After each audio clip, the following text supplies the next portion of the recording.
Gue pernah homeless, berhutang, di negara asing sendirian.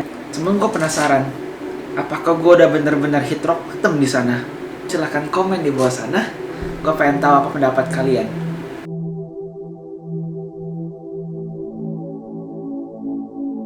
Ini bukan sesuatu yang patut dibanggakan, gue tahu. Cuman ini merupakan sesuatu yang lumayan menarik untuk diperbicarakan.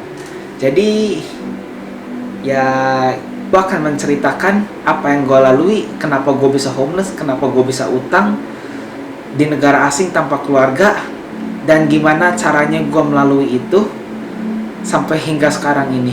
Oke, selamat datang kembali di segmen Goblok, yaitu Portfolio Challenge dan journey gue, dimana gue akan menceritakan apa yang gue lalui selama ini untuk mencapai mimpi gue, dari apa yang gue punya sekarang sampai menjadi seorang miliarder. Jadi, gue bakal menceritakan apa pengalaman-pengalaman yang gue lalui dan juga pelajaran-pelajaran yang gue dapetin selama challenge ini di sini. So, it's story time. Jadi sebenarnya cerita ini bermula dari pas dulu gue pas lagi vacation. Jadi sistem kuliah di Australia dan di luar negeri kayak Amerika dan lain-lain, kita ada satu liburan yang lumayan panjang namanya summer vacation. Jadi summer vacation itu dimana kita libur selama kurang lebih 3-4 bulan. Pas saya lagi summer vacation di Indonesia, saya dapat kabar di rumah, ternyata harga tanah di tempat yang saya tinggalin itu lagi turun. Dan beberapa bulan kemudian pas lagi saya di Indo, saya dapat notice dari landlord gua. Jadi landlord itu tuh yang punya tempatnya kayak semacam ibu kos, bapak kos gitulah. Jadi notice itu dikasih tahu ke saya, dia bakal ngejual unit apartemen saya yang saya tinggalin di daerah yang saya tinggalin itu. Alasannya soalnya ya harga tanah turun. Jadi kalau misalnya dia tetap nge-keep tempat itu terus-terusan, it's not sustainable in the long run gitu loh menurut dia. Gara-gara nggak sustainable, dia decided kalau misalnya dia mau jual tanah itu. Jadi landlord gue memberi gue waktu 1 bulan untuk gue dan beberapa housemate gue untuk mencari tempat baru yang untuk ditinggalkan berikutnya. Dan gara-gara gue di Indo, sebenarnya nggak terlalu gampang ya nyari tempat dari luar negeri. Soalnya pertama kita nggak bisa inspect tempatnya. Jadi kita nggak tahu tempat itu bagus atau jelek, atau emang tempatnya benar ada atau enggak. Kedua, kalau misal kita jualan tempat properti dari Facebook group itu tuh, kita nggak terjamin gitu loh. Dan orang emang bener bisa ditinggalin sama-sama. Dan kita juga nggak bisa tahu kayak kita bakal tinggal sama siapa. Jadi kalau misalnya kita nggak inspect tempatnya sendiri, kita nggak lihat, dan kita asal ngambil tempat dari Facebook group itu, sebenarnya nggak terlalu aman. Jadi pas gue lagi di Indo, gue decided gue postpone, gue undur pencarian tempat gue sampai gue nyampe lagi di Melbourne. Dan pas gue nyampe di Melbourne di Australia ini, gue cuman punya waktu 2 minggu buat cari tempat baru. Dan waktu 2 minggu itu menurut gue sangat tidak cukup. Soalnya kemarin ini gue kuliah arsitektur. Arsitektur itu kuliah sangat hektik, banyak banget kerjaannya. Apalagi gue arsitektur di RMIT University Melbourne, yaitu bisa dibilang, bukan mau sombong, cuman itu kuliah arsitektur nomor 1 se Australia. Jadi otomatis kerjaannya, workloadnya benar luar biasa banyaknya. Dan guru-guru di sana model-model Gordon-Ramsay semua. On the way, gue banyak dengar cerita-cerita dari teman-teman gue. Abis mereka kelas kayak tutorial gitu, mereka keluar kelas gara-gara dimarahin sama gurunya habis-habisan, sampai dia depresi nangis depan kelas. Alasannya kayak, 1, workloadnya banyak banget. Lu harus ngerjain satu proyek setiap 3 hari. Udah dikumpulin proyek itu, udah begadang sampai 3 kali subuh-subuh. Masuk kelas, kalau gurunya nggak suka sedikit aja sama itu project, dia langsung ngomong, this is shit, redo semuanya. Gue nggak mau tahu, lu ini kerjaan tambahan, dan gue mau lu kerjain ini dari awal lagi. Gue nggak mau tahu, soalnya gue nggak suka sama yang ini. Apalagi kalau udah sampai ada satu guru nggak suka sama murid, wah dibulinya bukan main sih itu. Di minggu pertama begitu masuk kuliah gue kurang lebih ada 3-4 orang teman-teman gue yang drop out. Dan overall minggu pertama kayaknya 50-60 orang drop out ada kali. Itu segimana hektiknya dan gimana pressuringnya kuliah RC di RMIT dulu. Bukan cuma workload doang, pas kemarin ini itu sangat-sangat sulit untuk mencari tempat baru dengan budget sangat rendah, dengan workload kuliah, dan juga kayak waktu jangka cuma 2 minggu, nambah pressure itu yang gua alami. Belum setelah RC, gue juga mulai volunteering di salah satu organisasi sekolah, dimana gue baru masuk dan gue udah mulai stres nyari-nyari tempat.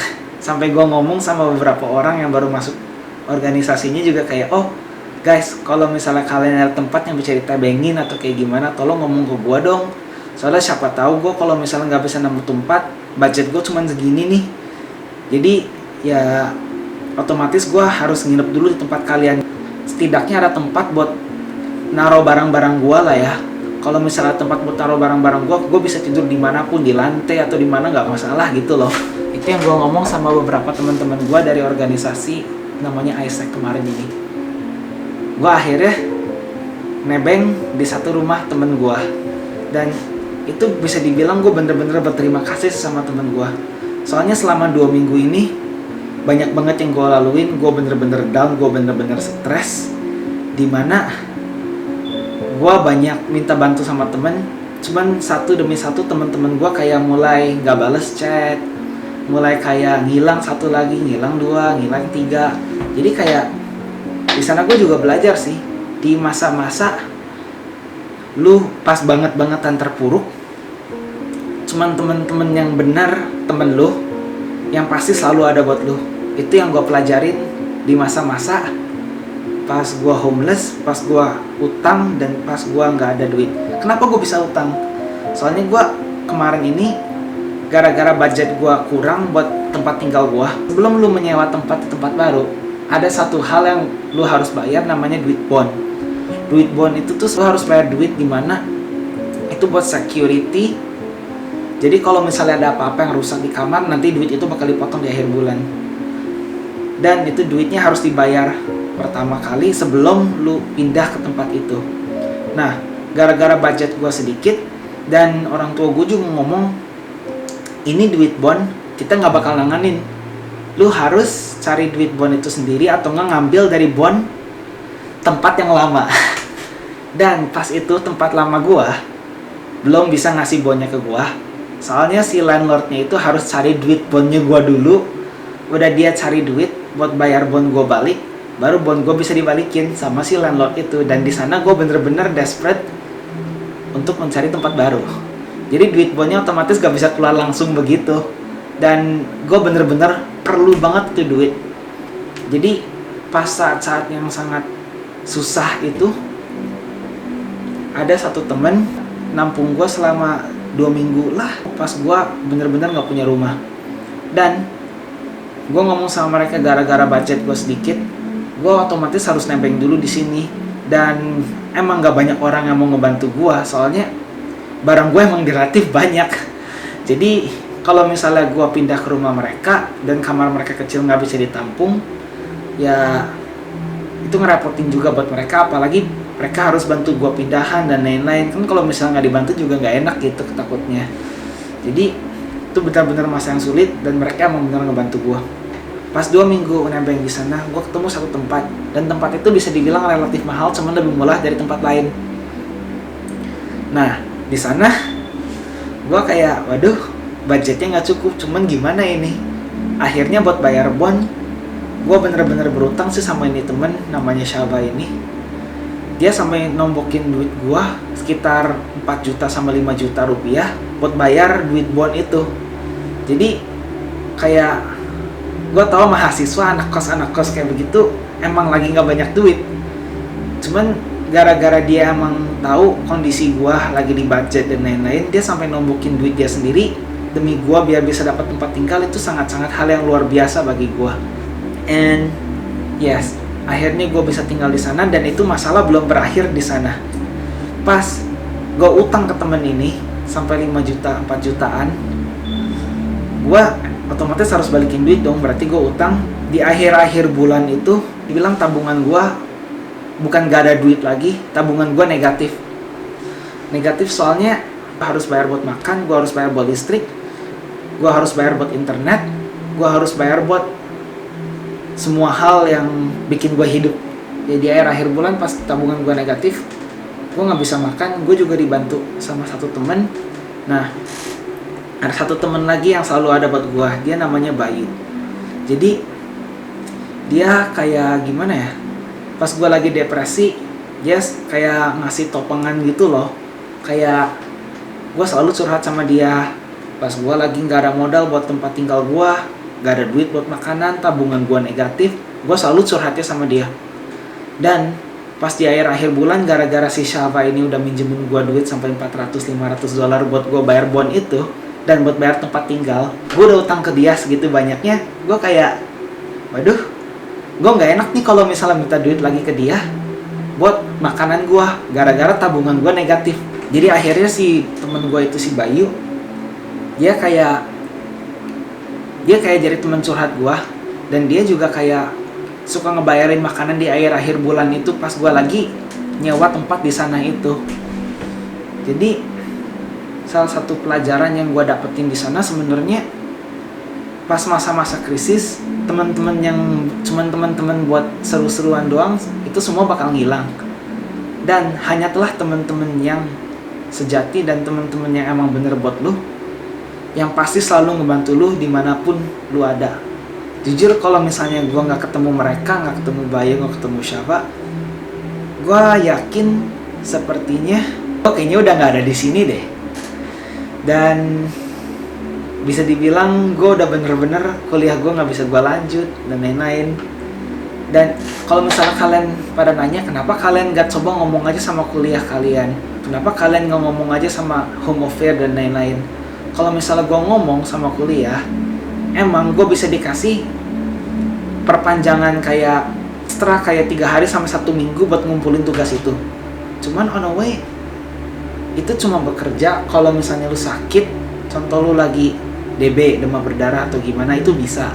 Atau enggak lu ada penyakit kayak mental, kalau misalnya lu bener-bener kayak gila atau mental breakdown yang sampai bener-bener breakdown gimana, itu baru lu bisa dapat kompensasi di mana lu harus ke rumah sakit, punya sertifikat dari dokter, dan punya kayak sertifikat kalau misalnya lu udah konsultasi sama psikologis. Cuman di masa-masa itu gue nggak punya duit buat ke dokternya itu sendiri loh, dan gue juga nggak punya waktu buat ke dokternya sendiri. Jadi gara-gara gue nggak punya duit, nggak punya waktu, dan gue nggak bisa ngasih bukti kalau misalnya gue sakit, gue nggak bisa ngapa-ngapain lagi. Dan kalau misalnya gue ngomong ke sekolah alasan gue nggak punya duit, udah tercantum di kontrak sekolah kalau misalnya gue nggak punya duit buat tinggal, atau lu nggak punya rumah, atau lu nggak bisa buat bayar sekolah, lu nggak boleh tinggal di Australia, lu harus pulang begitu saja. Jadi kalau gue lapor ke sekolah, gue harus pulang, gue gagal kuliah. Kalau misalnya gue ke psikologis, kalau misalnya gue ke dokter, gue nggak punya duitnya. Itu sih pas masa-masa sulit, dimana pas gue bener-bener perlu bantu dari teman-teman gue. Sampai sekarang gue masih kayak bener-bener berterima kasih. Dan si Bayu sama si Shava itu kayak nge-support gue sampai gue udah mulai ada kerjaan, sampai gue udah mulai dapet kayak income dari apa yang gue lakuin sekarang gitu loh. Dari dropshipping, dari jual barang lewat gambar, dari Uber driver, dan begitu saja cerita gue. Jadi intinya dari cerita ini, kalau misalnya kalian punya teman yang benar-benar suportif, jangan pernah memanfaatkan kebaikan mereka, dan hanyalah teman-teman kalian yang benar-benar sejati, yang pasti selalu ada buat lu di pas kalian lagi masa-masa sulit. Itu dia cerita gue. Hanya jika kalian suka dengan video ini, kalian bisa like, comment, dan subscribe. Dan kalau misalnya kalian ada sugesti dan lain-lain atau pendapat bagi gue, atau cerita kalian sekalipun di sana, silahkan komen di bawah sini. Anyways, thank you for listening and peace.